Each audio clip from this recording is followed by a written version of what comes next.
Now to a story of treachery and deceit. From the outside, they looked like a happily married couple, but when Faisal had doubts and turned to a lawyer, his wife took their breakup to the next level.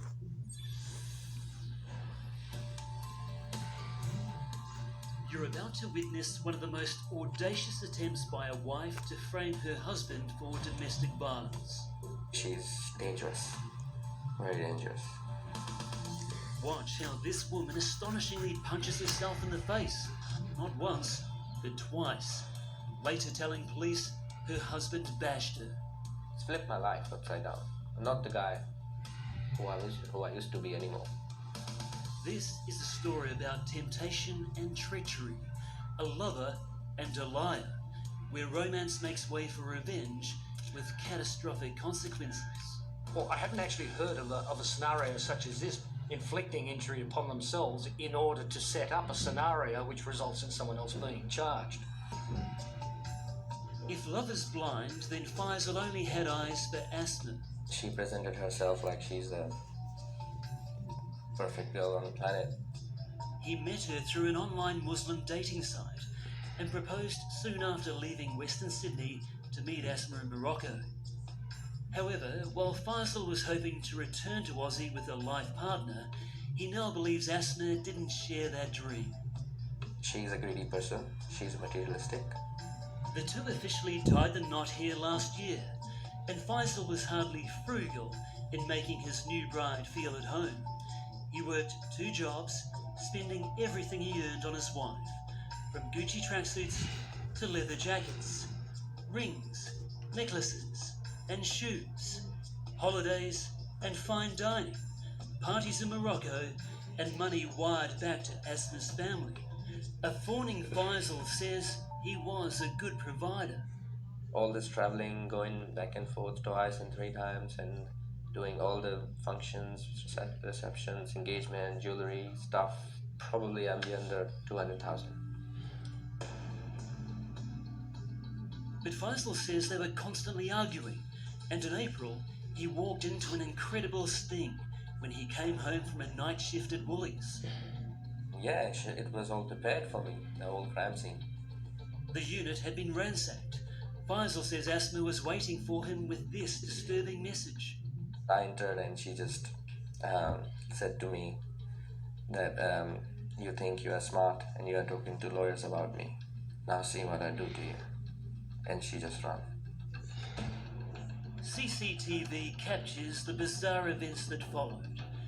Asma runs from the apartment and into the lift. She presses the button. Takes a few moments before the incredible Asma attack. She gives herself 2 uppercuts to her face and clutches her cheek. She then checks her handiwork in the mirror. Seemingly satisfied with her self-inflicted punishment, Asma eagerly waits for the lift door to open. She takes off down the hall and into the street to call police. Oblivious to what his wife had cooked up and concerned for her safety, Faisal also went to the police, where he was arrested and charged with assault. If convicted, he faced up to 7 years behind bars. I didn't know that she went to that. She's gonna go to that extent, go to the police and forget everything what I did for her and just ruin my life. In a follow-up sucker punch, Faisal says the police unwittingly helped Asma steal his things, which she had packed into these suitcases while he was being held at the station. But more importantly, Faisal's freedom was also about to be taken. Did you ever harm Asma? Never. I really loved her. Faisal spent 20 grand on a lawyer and trawled through hours of CCTV to find his get-out-of-jail card. And once I saw this, I felt relieved that now the justice will be served. New South Wales police dropped the assault charges, but never charged his estranged wife for making a false accusation, an offence which also carries a jail term of up to 7 years. Question is, why not? The answer is, because if they do, they're going to be embarrassed by what they didn't do at first instance. Victims of crime advocate Howard Brown says It appears police failed to investigate Asma's assault claims properly and assumed Faisal was guilty from the outset. So when you realise that someone has made a false declaration to a police officer and you can prove that she made a false declaration, you then charge her with perverting the course of justice. The police haven't done that. Asma's statement to police is shocking. Faisal grabbed my throat with both hands and began to squeeze tight until the point I was unable to breathe. He punched me on my left cheek and with his fist. He started to hit me everywhere with the belt. He was so violent to me. I thought I was going to die. Faisal suspects Asma's motive was an email she discovered he had sent to a visa migration agent. He says he wanted out of the marriage, which was potentially a threat to her ability to stay in Australia. What do you feel when you look back at these photos of her? Sad that I shouldn't have done that. Should have known better?